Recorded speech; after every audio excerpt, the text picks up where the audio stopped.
నా కలే ఇలా నిజాలుగా నిలుస్తూ ఉంటే, నా కథలనే కవితలే పిలుస్తూ ఉంటే, ఈ వరాలుగా ఉల్లాసమే కురుస్తూ ఉంటే, పెదవికి చంప తగిలిన చోట పరవశమేదో తోడవుతుంటే, పగలే అయినా గగనంలోన తారలు చేరెనుగా.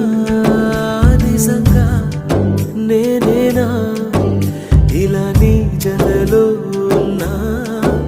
ఇదంతా ప్రేమేనా? ఎన్నో వింతలు చూస్తున్నా.